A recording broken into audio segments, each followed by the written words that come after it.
Hello everyone, and welcome to my Days of Our Lives official. I hope everyone is having a wonderful day. Before we begin, please hit the subscribe button and give this video a thumbs up.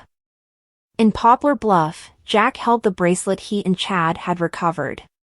Chad was confident the bracelet had previously belonged to Abigail. At first, Chad couldn't remember if she had been wearing it the night she died, but he didn't see any other rationale for finding the bracelet. This demonstrates it. The woman in that video is Abigail, Chad added. Jack believed they needed to exit the room because they were in danger. He worried that the folks who had been holding John captive could return. Chad didn't care. He was positive the woman he assumed was Abigail would be back, so he was going to wait for her. Jack also assumed that the bracelet could have been there because of Leo. Jack said Leo had stolen some of Abigail's valuables and fenced it via Clyde. He thought that Clyde could have hidden the bracelet there as part of a deception to make them believe Abigail was still alive. Just because you found a bracelet that belonged to Abigail doesn't necessarily mean that Abigail was ever really here, Jack replied. Before Jack and Chad could discuss further, they heard someone at the door. The blonde woman who had been listening tried to flee away, but Chad caught up with her, calling out Abby. When the woman turned around, she did not have Abigail's face. She didn't seem to know who Jack and Chad were but insisted that Chad had her bracelet. Chad told the woman the bracelet had belonged to his wife, and he asked how she had received it. The woman said she didn't recall how she'd obtained it. She also didn't recall anything about her life and who she was. She revealed that she had been in a horrible accident 2 years previously. When she'd awoken, she'd had no memory. She had also had a deformed face and had needed to have plastic surgery. Chad told the woman that he and Jack could know who she was. The woman was startled that she may be someone named Abigail. She told Jack and Chad that there had been a man with her when she'd awoken from the accident. His name was Clyde.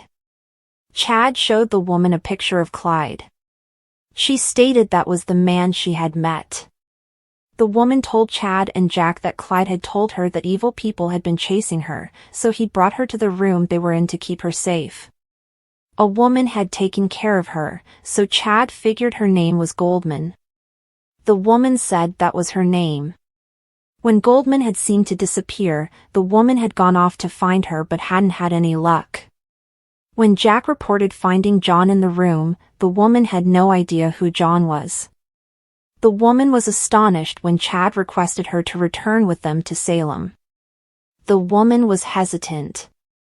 How do I know that this isn't some trick, that you aren't the ones who Clyde warned me about to begin with? She asked. Jack and Chad insisted they didn't wish her harm, so the woman agreed to travel with them.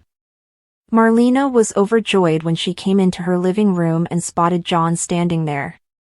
He said he hadn't been able to wait to go home and surprise her. However, Marlena's excitement turned to anxiety when she observed that John wasn't solid on his feet. She demanded they go to the hospital to get him looked out. Once he was in an exam room, John insisted he was all right. He noticed that the doctors at Poplar Bluff hadn't detected anything wrong. Marlena merely wanted an answer for what had happened to John. John and Marlena talked over the circumstances and wondered if his kidnapping had had nothing to do with Constantine. They wondered if it could have something to do with Abigail and Clyde. John told Marlena about the video Chad had uncovered but admitted that the woman in it could have been anyone. In their Salem room, Andrew offered Paul a massage and commented on how tight Paul was. Paul told Andrew that John's plight brought him distress. Andrew reassured him that John was all right, but Paul stated he simply wanted his dad home. Paul was also anxious about Brady and his sobriety. He wondered if he should have informed Marlena more. Paul stated he didn't want Marlena to worry, but Brady hadn't actually drunk what had been in the glass. Andrew didn't think there was anything to tell Marlena just yet. After they made love, Paul and Andrew remarked they were glad for the support they gave one another. Holly and Tate went into Horton Town Square, arm in arm. She kissed him farewell as she told Tate to stay out of sight as she acquired tickets for the Smith Island boat. Tate ran right into Brady, who was walking out of the Salem Inn. A surprised Brady wondered what his son was doing there, knowing Tate was supposed to be at lacrosse camp in New York. Holly watched from a distance as Brady demanded to know if Tate was in town to visit Holly. Just then, Sophia tapped Holly on the shoulder and questioned why Holly was lurking. She then spotted Tate and recommended they say hi. "How about we not?" Holly replied before grabbing Sophia by the arm and yanking her from the location. Holly and Sophia didn't hear Tate inform Brady he was there because of his mother. He said Teresa had contacted him from police detention and Tate was anxious about her. Brady apologized for not telling Tate the news directly, but Tate was incredulous and asked for an explanation. Brady said he'd planned to inform Tate, but he had been busy. "What could be more important than telling your son something that completely changes my life?"